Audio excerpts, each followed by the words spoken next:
Hello, everyone, and welcome to the Soul Diary podcast. Thank you so much for joining me today. Today, I actually want to talk about manifestation. A lot of people manifest religiously. You'll ask them and they'll tell you they manifest all the time and they do, all the right things, yet nothing works out.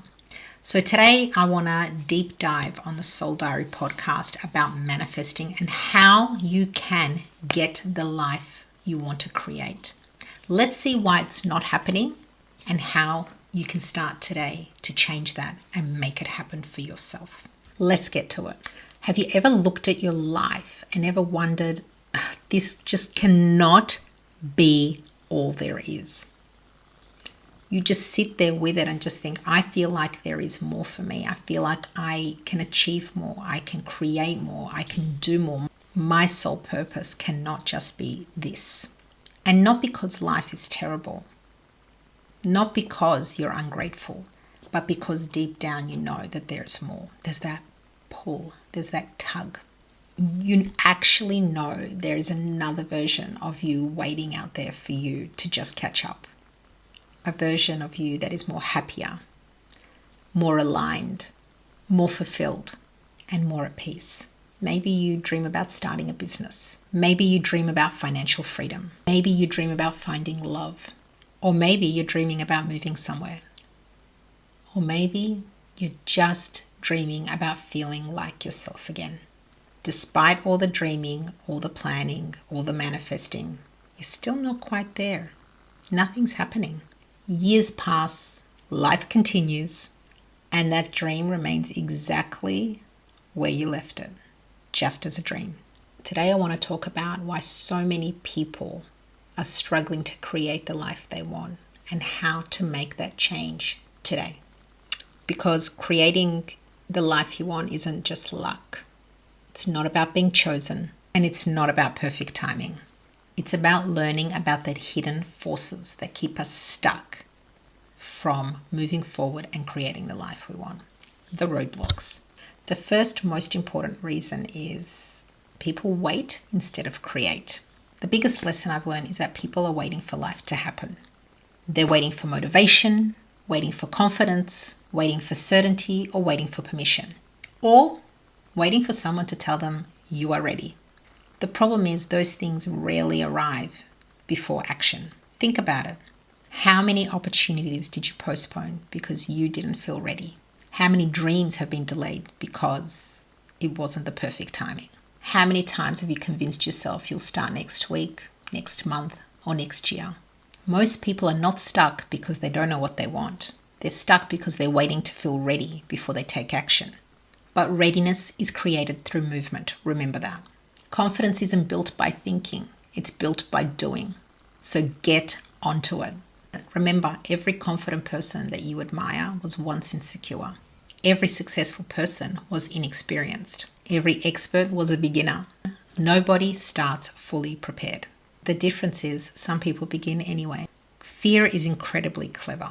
It rarely announces itself. Hello, I'm fear. I'm about to stop you from pursuing your dreams. Instead, it disguises itself as logic. It says now is not the right time. You need more experience. You should wait till you're more prepared. What if you fail? What if people judge you? What if it doesn't work?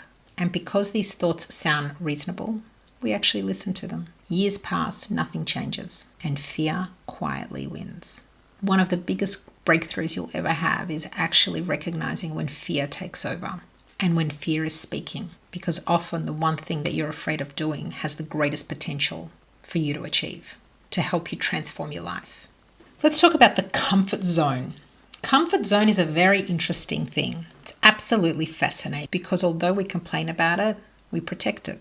We say we want change, but we don't do it because we continue making the same decisions. We say we want a different life. We say we want to break old habits. We say we want growth, yet we avoid discomfort. The comfort zone isn't comfortable because it's amazing. It's comfortable because it's familiar, and people don't like change. Even if you're unhappy, frustrated, or stuck, your mind prefers familiar over unfamiliar. That's why creating a new chapter takes courage. You cannot create a new future if you're attached to your old identity. Let's talk about self-concept, because this is truly where manifestation begins. Most people focus entirely on their circumstances, but circumstances often reflect identity. Think about the stories you tell yourself. I always struggle with money. Relationships never work out for me. I'm not confident. I'm too old. I'm too late. I'm not talented enough. And the more you repeat these beliefs, the more life reflects them. Not because the universe is punishing you, but it's exactly what you're putting out there. Your actions influence your results, and your results reinforce your beliefs. It's a cycle. To create a different life, you must start telling yourself a different story. Not a fantasy, not denial, but a new possibility. And remember, the life that you want to create requires a new version of you.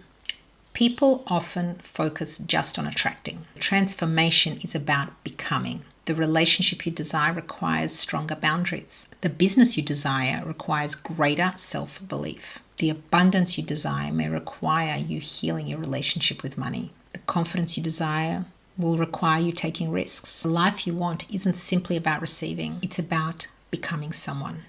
The process is uncomfortable, and it requires releasing old identities, old beliefs, old patterns, old excuses.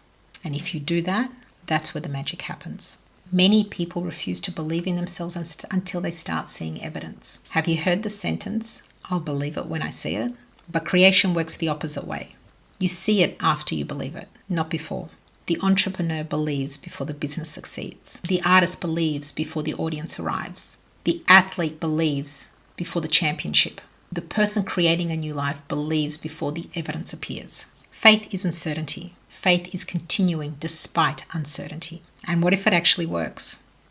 I think we spend way too much time asking what if it fails, instead of asking what if it works. What if the dream succeeds? What if the relationship arrives? What if the opportunity appears? What if your life changes completely?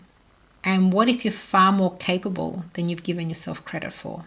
Imagine how different your decisions would be if you believed success can be achieved. This is a message for anyone who feels stuck. If you're listening today and feeling frustrated, feeling behind, feeling lost, feeling disconnected from your dreams, I want you to hear this. You are not stuck as you think you are. You may be one decision away, one conversation away, one opportunity away, one act of courage away. Life can change incredibly quickly, but it changes after we first decide to change. I want to leave you with one question today. Imagine yourself 1 year from today, the version of you who finally started, the version of you who stopped waiting, the version who chose courage over comfort, the version who trusted themselves, the version who believed they are worthy of the life they desire. What advice would that future version of yourself give to you today? And more importantly, what is one action you can take today to bring you closer to becoming that person? Because your dream life isn't built in one day. It's built one decision at a time, one belief at a time, one courageous step at a time. And perhaps that first step is today. Thank you so much for joining me today on the Soul Diary podcast. I hope that gave you some insight into understanding why you are where you are and why you yet have not created the life you want. Until next time, remember, the life you desire begins the moment you stop waiting for it and start creating it.